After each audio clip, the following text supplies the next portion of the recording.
Halo, nama saya Andreas Yobel dari Fakultas Keguruan dan Ilmu Pendidikan dan saya mengambil jurusan Pendidikan Bahasa Inggris. Dan pada hari ini, tanggal 10 April 2020, saya akan menjelaskan kepada Anda mengenai bab 8 dari buku Pendidikan Agama Kristen yang bertemakan gereja.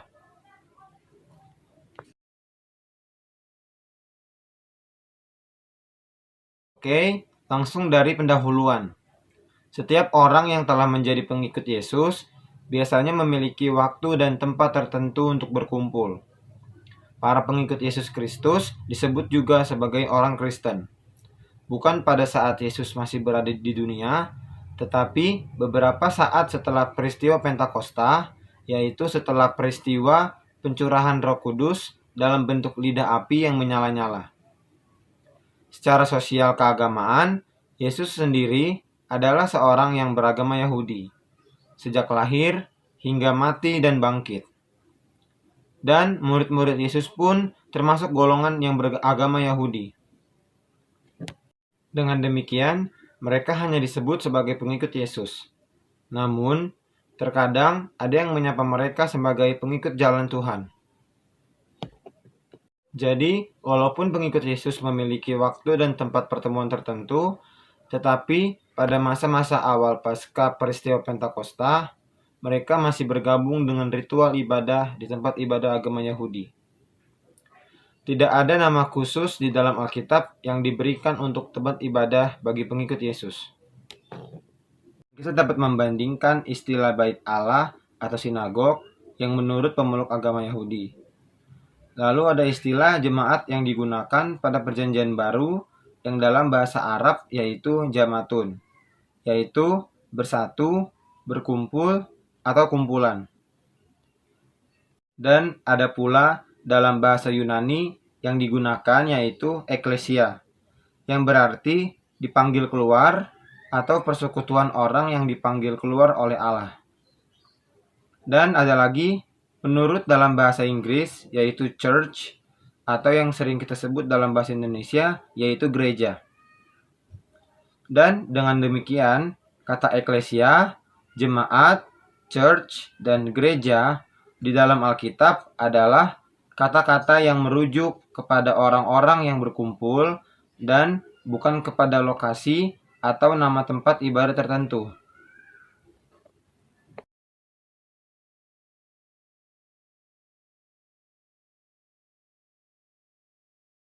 Dan sekarang kita masuk ke dalam pembahasan. Topik yang pertama ialah pengertian peran, tugas, dan sifat gereja. Kata gereja berasal dari bahasa Portugis, yaitu igreja, oleh para misionaris Portugis. Lalu diserap ke bahasa Melayu menjadi kata gereja, yang memiliki arti kumpulan, pertemuan, atau rapat. Jadi, sama dengan apa yang saya bahas sebelumnya mengenai pengertian gereja. Lalu ada fungsi gereja, yaitu menjadi hakikat dari gereja itu sendiri. Peran utama gereja ialah menjadi perkumpulan dari orang-orang yang keluar dari kehidupannya yang lama dan penuh dosa untuk kembali membawa terang Kristus yang menyelamatkan kita dari dunia yang masih berada di dalam kegelapan dosa. Panggilan gereja yang berakhir adalah marturia, yang berasal dari bahasa Yunani yang artinya memberikan bukti, mencatat, menyaksikan apa yang dilihat atau saksi mata, dan memberikan kesaksian. Jadi, seseorang yang bersaksi adalah dia yang melihat sendiri dan mengalami secara langsung apa yang hendak ia katakan atau saksikan, dan ia disebut sebagai martir, yang berasal dari bahasa Yunani yang artinya bersaksi dan rela mati bagi Kristus. Dan berbicara mengenai martir, Alkitab sendiri menceritakan bahwa Stefanus adalah orang yang penuh dengan iman dan Roh Kudus, serta dipenuhi oleh karunia dan kuasa dari Allah, sehingga ia mengadakan mujizat-mujizat di antara orang banyak yang belum percaya tentang Yesus Kristus. Lalu ia ditangkap dan diadili oleh Mahkamah Agama Yahudi, dan pada akhirnya ia pun dijatuhi vonis hukuman mati dengan cara dilempari batu. Namun dengan berani dan gagahnya, Stefanus pun berkata, "Sungguh, aku melihat langit terbuka dan Anak Manusia berdiri di sebelah kanan Allah." Dan sebelum ia menghembuskan napasnya yang terakhir, ia masih sempatnya berdoa dan berkata, "Ya Tuhan Yesus, terimalah rohku dan janganlah tanggungkan dosa ini kepada mereka."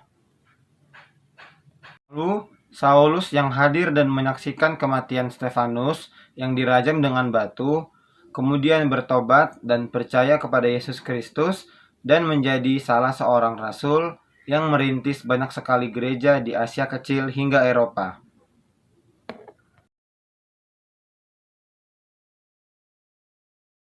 Dan kita masuk ke topik kedua, yaitu mengenai sifat gereja dan sistem pemerintahan gerejawi.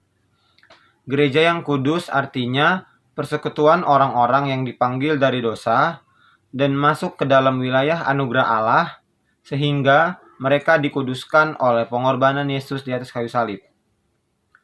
Dan kata kudus adalah terjemahan dari bahasa Yunani yaitu hagion yang artinya dipisahkan atau dikhususkan dari hal-hal yang lain, dan gereja disebut kudus sebab kepada kepala gereja adalah Kristus sendiri.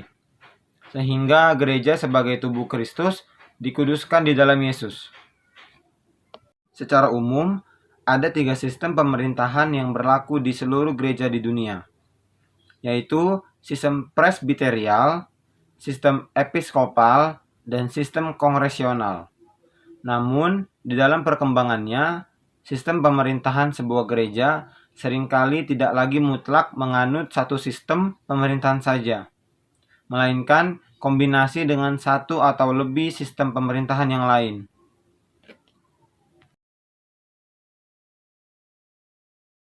Oke, masuk ke topik ketiga, yaitu perkembangan gereja hingga Yerusalem ke Indonesia. Gereja yang berawal dari kota Yerusalem, yang berkembang sangat pesat di kota Roma, ibu kota kerajaan Romawi Barat, yang sekarang ibu kotanya adalah Italia. Sedangkan gereja di kota Konstantinopel, yang sekarang bernama Istanbul, ibu kota negara Turki, tidak berkembang sama sekali. Bahkan nyaris musnah pada masa pemerintahan Kesultanan Ottoman. Benteng terakhir kota Konstantinopel jatuh ke tangan Sultan Muhammad Al-Fatih, Sultan ke-7 Turki Utsmani pada tahun 1453 Masehi atau 857 Hijriah. Gereja-gereja di benua Eropa baru keluar untuk memberitakan Injil Kristus seperti ke India dan Cina pada akhir abad ke-15. Gereja pertama yang memasuki Indonesia pada permulaan awal abad ke-16 adalah gereja Katolik oleh bangsa Portugis. Ada 3 motivasi bangsa Portugis ke Indonesia, yaitu untuk menemukan daerah baru, mengkatolikan penduduk daerah yang ditemukan, dan berdagang. Ketika bangsa Belanda datang ke Nusantara pada awal abad ke-17 dan mengalahkan bangsa Portugis, maka gereja Protestan masuk ke Indonesia. Akibatnya, penduduk lokal yang sebelumnya warga gereja Katolik menjadi warga gereja Protestan.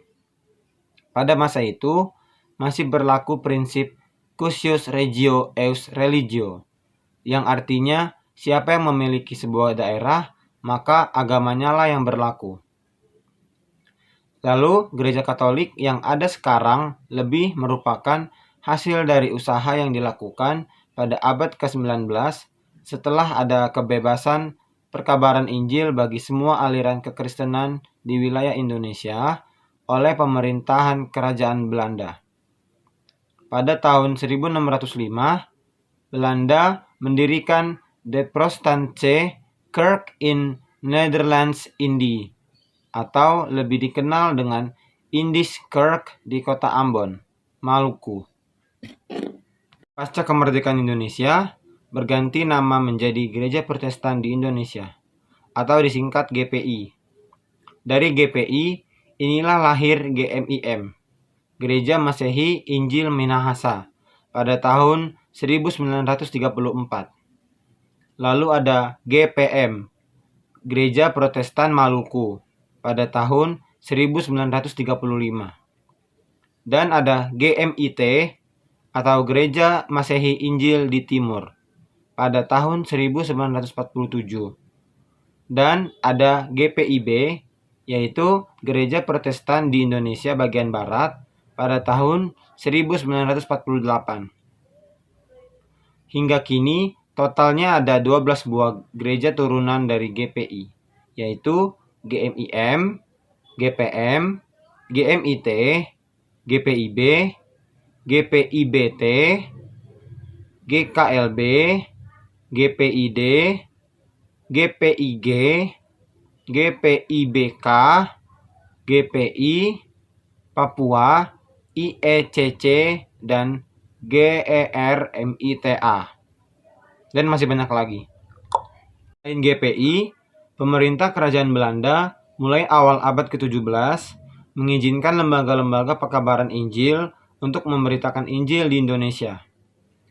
Lembaga-lembaga itu diantaranya adalah Lembaga Para Pekabar Injil Belanda atau NZG yang melahirkan GBKP di Tanah Karo, GKJW dan GKI Jatim di Jawa Timur, serta GKST di Sulawesi Tengah. Lalu ada Lembaga Pekabaran Injil Utrecht atau UZV yang melahirkan GMIH di Maluku Utara dan GKI Papua di Pulau Papua. Lalu ada Lembaga Pekabaran Injil Belanda NZV yang melahirkan GKP di Jawa Barat dan GEP Sultra di Sulawesi Tenggara. Lalu ada pula Lembaga Pengkabaran Injil Basel atau BMG yang melahirkan GKE di Kalimantan. Lalu ada Lembaga Pekabaran Injil Rain atau yang bisa disebut dengan RMG yang melahirkan HKBP, GKPS, dan BNKP di Tanah Batak. Dan ada lagi Lembaga Pekabaran Injil Gerolf Voortman Belanda yang melahirkan GKS di Pulau Sumba, GKJ, dan GKI Jateng di Jawa Tengah. Gereja-gereja yang beraliran Advent, Baptis, Metodis, Pantekosta, Betel, Karismatik, dan lain-lain barulah masuk ke Indonesia seiring dengan perpecahan yang terjadi di dalam gereja Protestan di benua Eropa maupun di Amerika. Dahulu, gereja-gereja yang bukan gereja Katolik di Kementerian Agama Republik Indonesia begitu saja disebut sebagai gereja Protestan, karena dinaungi oleh bimbingan masyarakat atau BIMAS Kristen, namun dalam perkembangannya, gereja-gereja tersebut tidak mau disebut sebagai gereja Protestan, tetapi dengan cara menyebut langsung aliran atau denominasi dari gereja tersebut. Oleh karena itu, Jan S. Aritonang menyebut gereja-gereja di luar gereja Katolik Roma atau GKR sebagai gereja-gereja non-Katolik.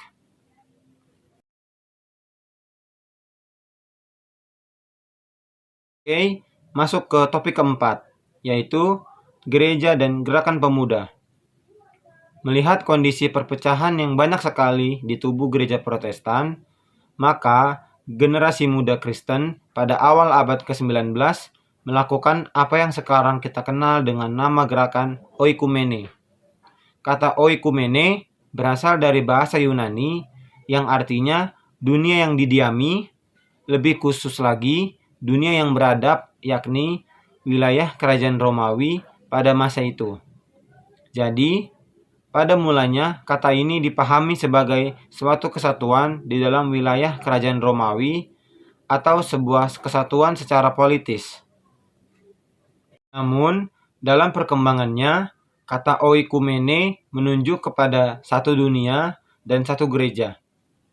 Gerakan pemuda ini didorong oleh sejumlah keprihatinan kala melihat gereja yang semakin terpecah-pecah dan mereka merindukan kesatuan dari gereja-gereja yang hidup secara terpisah-pisah agar dapat hidup mewujudkan satu tubuh, satu roh, satu Tuhan, satu iman, dan satu baptisan, yang terdapat di Efesus 4 ayat 3-5.